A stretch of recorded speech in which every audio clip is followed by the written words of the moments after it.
Hello everyone, welcome to the Nalanda institute for excellence. सबसे पहले आप सभी को गणतंत्र दिवस की हार्दिक बधाई। आज है 26 जनवरी और आज हम कवर करेंगे 26 जनवरी का महत्वपूर्ण करंट अफेयर्स। आगे बढ़ने से पहले हम कल के वीडियो पर आधारित कुछ महत्वपूर्ण एमसीक्यू देखेंगे। तो आइए स्टार्ट करते हैं आज का सेशन। आज का पहला क्वेश्चन है, राष्ट्रीय बालिका दिवस प्रत्येक वर्ष कब मनाया जाता है? ए 24 जनवरी, बी 8 फरवरी, सी 8 मार्च, डी 15 मार्च। राष्ट्रीय बालिका दिवस प्रत्येक वर्ष 24 जनवरी को मनाया जाता है, अतः इस प्रश्न का सही जवाब होगा ऑप्शन ए 24 जनवरी। अगला प्रश्न है, पैक्योंग एयरपोर्ट किस राज्य में स्थित है? ए लद्दाख, बी सिक्किम, सी अरुणाचल प्रदेश, डी मणिपुर। पैक्योंग एयरपोर्ट अभी न्यूज में इसलिए था क्योंकि अभी इसने अपना कमर्शियल फ्लाइट कोविड के बाद शुरू कर दिया है और ये सिक्किम में स्थित है, अतः इस प्रश्न का सही जवाब होगा ऑप्शन बी सिक्किम।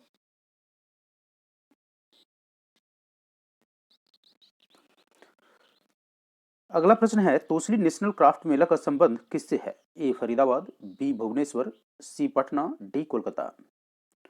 तोसली नेशनल क्राफ्ट मेला जो है वो भुवनेश्वर में ऑर्गेनाइज किया गया है, और इस प्रश्न का सही जवाब होगा ऑप्शन बी भुवनेश्वर। अगला प्रश्न है, राष्ट्रीय मतदाता दिवस कब मनाया जाता है? ए 15 जनवरी, बी 25 जनवरी, सी 2 फरवरी, डी 8 फरवरी। प्रत्येक वर्ष नेशनल वोटर्स डे जो है वो 25 जनवरी को मनाया जाता है, तो इस प्रश्न का सही जवाब होगा ऑप्शन बी 25 जनवरी। आइए स्टार्ट करते हैं आज का महत्वपूर्ण न्यूज जो कि आपके कॉम्पिटिटिव पॉइंट ऑफ व्यू से इंपॉर्टेंट होगा। आज का पहला न्यूज है, हरिद्वार की किशोरी सृष्टि गोस्वामी को उत्तराखंड की एक दिवसीय सीएम बनाया गया था और ये उत्तराखंड ऐसा करने वाला एकमात्र राज्य बन गया है भारत में। तो आपको याद रखना है, ये सृष्टि गोस्वामी हैं जिनको एक दिन का उत्तराखंड का सीएम बनाया गया था, और उत्तराखंड के जो वर्तमान सीएम हैं वो हैं त्रिवेंद्र सिंह रावत, और ये हैं त्रिवेंद्र सिंह रावत। अब उत्तराखंड जो कि न्यूज में है, तो आइए हम देख लेते हैं उत्तराखंड को मैप में। ये जो रेड पोर्शन जिसे सर्किल किया गया है ये उत्तराखंड है। उत्तराखंड का कैपिटल है देहरादून, वहीं सीएम त्रिवेंद्र सिंह रावत हैं, को वहां के गवर्नर हैं Baby Rani Maurya. Exam point of view से अगर हम अनइम्पॉर्टेंट चीजों की बात करें तो जिम कॉर्बेट नेशनल पार्क जो कि उत्तराखंड में ही है, नंदा देवी नेशनल पार्क उत्तराखंड में ही है, और वैली ऑफ फ्लावर भी उत्तराखंड में है। तो इस न्यूज से इतना ही। अगला न्यूज है, 51st international film festival of India जो है अभी कंक्लूड हुआ है गोवा में। सबसे पहले आपको यहाँ ये याद रखना है कि 51st नेशनल फिल्म फेस्टिवल जो है वो कहाँ कंक्लूड हुआ है, तो वो गोवा में हुआ है।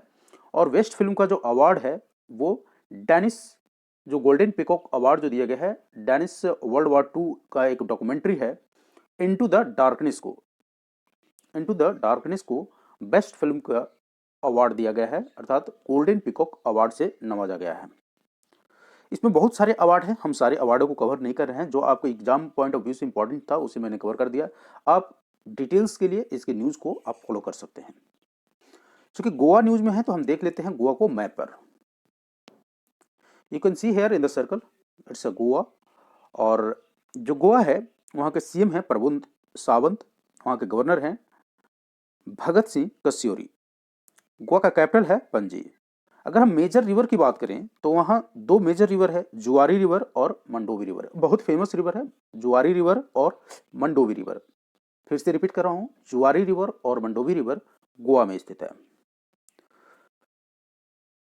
वहाँ एक मुर्मुगांव हार्बर बंदरगाह जो है वो जुआरी रिवर के माउथ पर स्थित है, और जो कि साउथ एशिया का सबसे बेस्ट नेचुरल हार्बर है।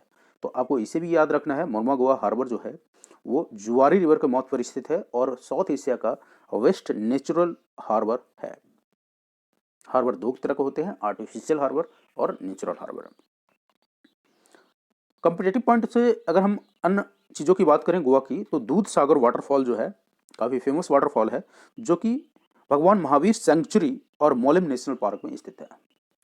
तो आपको इस लाइन से क्या याद रखना है, मोलेम नेशनल पार्क और भगवान महावीर सेंचुरी जो है वो गोवा में ही स्थित है, और मोलेम नेशनल पार्क भी गोवा में स्थित है। तो इस पॉइंट से बस इतना है। अगला न्यूज है रेलवे से।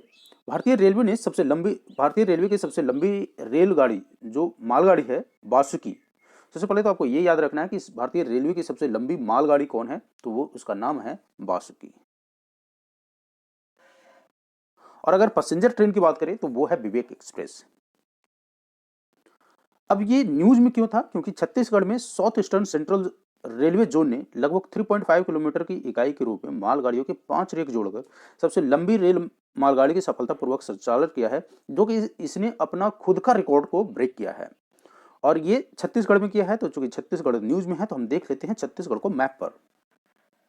आप देख सकते हैं जो सर्कल किया गया है रेड में, वो जो है रेड वाले पोर्शन जो है जिसे सर्कल किया है वो छत्तीसगढ़ है। और छत्तीसगढ़ का कैपिटल है रायपुर, वहां का सीएम है भूपेश बघेल, वही गवर्नर हैं अनसुईया उके। छत्तीसगढ़ का फॉर्मेशन 1 नवंबर 2000 को हुआ था। अगर हम इसकी बाउंड्री की बात करें तो आप देख सकते हैं इसके नॉर्थ वेस्ट में जो है वो एमपी पड़ता है, वहीं इसके नॉर्थ में यूपी है।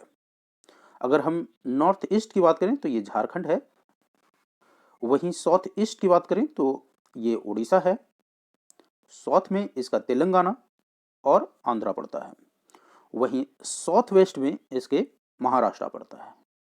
सो अगर हम इसकी बॉर्डरिंग स्टेट की बात करें तो इसका बॉर्डरिंग स्टेट है यूपी, एमपी, महाराष्ट्र, तेलंगाना, आंध्रा, उड़ीसा और झारखंड। न्यूज अभी हाल ही में ये न्यूज में इसलिए भी था क्योंकि गुरु घासीदाम नेशनल पार्क को स्टेट का चौथा टाइगर रिजर्व के रूप में घोषित करने का स्टेट सरकार ने फैसला लिया था। तो इस पॉइंट से बस इतना है। अगला न्यूज है बीएसएफ से। बीएसएफ ने राजस्थान सीमा पर शुरू किया है operation Sard Hawa. So what you need to remember, operation Sard Hawa जो है वो किसके द्वारा शुरू किया गया है? It has been started by BSF. अब बीएसएफ न्यूज में है तो बीएसएफ के बारे में थोड़ी जान लेते हैं कि बीएसएफ की जो स्थापना हुई थी वो 1965 के जो वार हुई थी उसके नजर हुई थी, और ये इसकी स्थापना 1 दिसंबर 1965 को हुआ था। अब क्यों हुआ था? क्योंकि इसके स्थापना करने के पीछे एक ही मकसद था, to ensure the security of the border of India. अगर हम वही इसकी मोटो की बात करें तो इसका मोटो है duty unto death, duty unto death.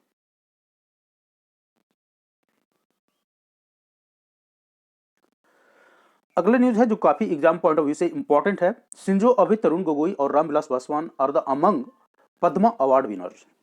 अगर हम पद्मा अवार्ड की बात करें तो सबसे पहले ये 3 फिगर जो हैं काफी इंपॉर्टेंट फिगर्स हैं।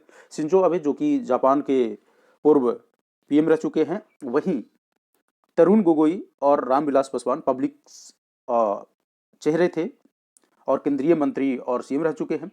तो अगर हम बात करें पद्मा अवार्ड की तो 3 कैटेगरी में पद्मा अवार्ड दिया जाता है, पद्म विभूषण, पद्म भूषण और पद्मश्री।